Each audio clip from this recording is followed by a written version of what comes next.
Charlie Dizon, nanalo ng Best Actress Award sa Gawad Urian 2024. Best Wedding Gift daw para sa kanya? Ngayong araw daw di umano ang kasal nila ni Carlo Aquino? Hala, tara na at pag-usapan natin ito.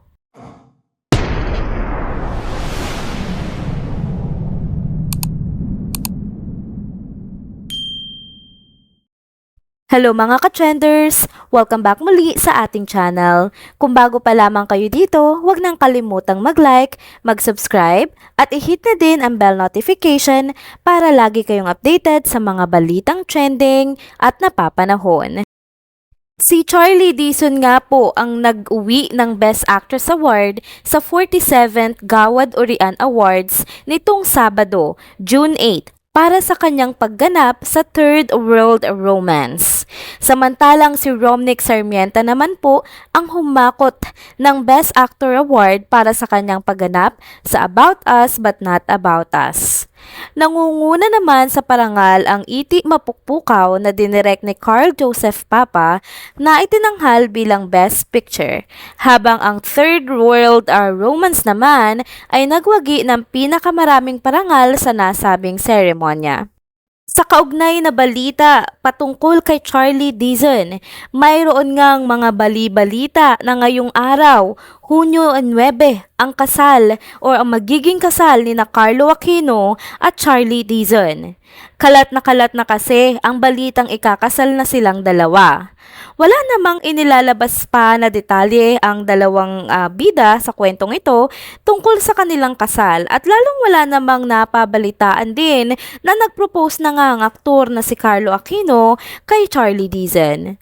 Isa umano sa posibleng senyales na totoo ang chika na sila ay ikakasal na ay ang pagdating sa Pilipinas ng mga magulang ni Charlie Dizon na nakabase nga sa Los Angeles, California.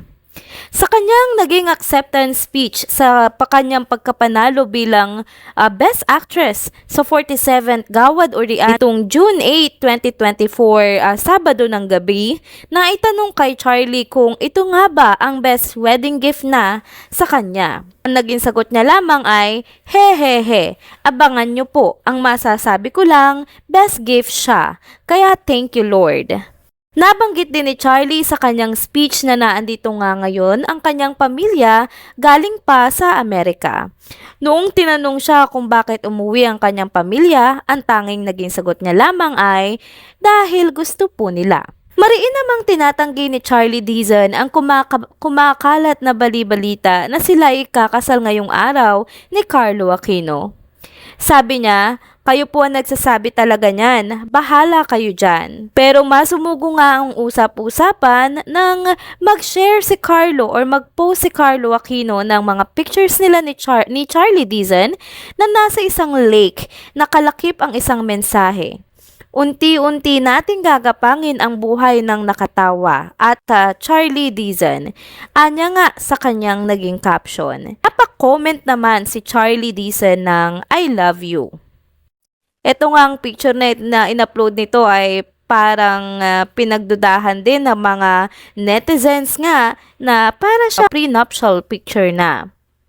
Narito naman ang mga magkakasalungat na komento ng mga netizens patungkol dito. Komento ni Aris Clasonay, parang Paulo Contis lang ang peg. Sabi naman ni cho_bear.ph, paano nakatawa na alam mo may nasaktan ka? Sabi naman ni Soso Mac G or J, congrats and best wishes on your upcoming wedding this month. Ang komento naman ni I am Jera Miguanzon, once a cheater, always a cheater. Yan ang kasabihan.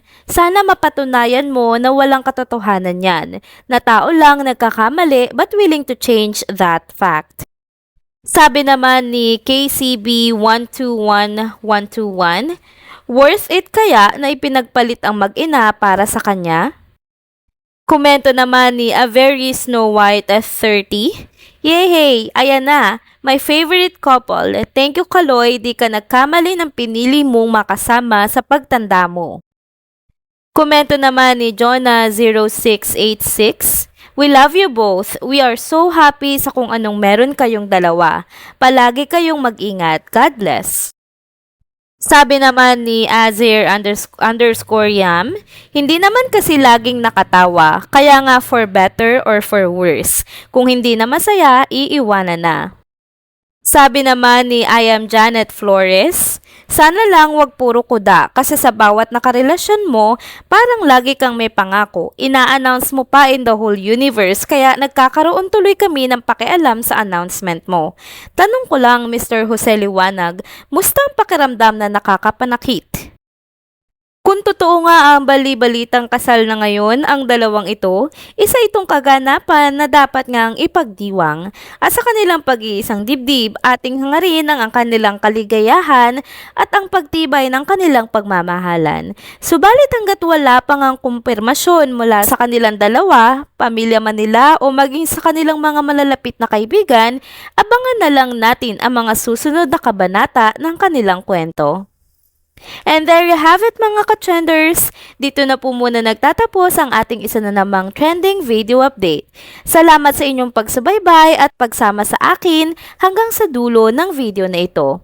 Pero bago kayo umalis, huwag niyo pong kalimutang mag-like, mag-subscribe at hit na din ang bell notification para lagi kayong updated sa mga balitang trending at napapanahon. See you on my next one. Paalam!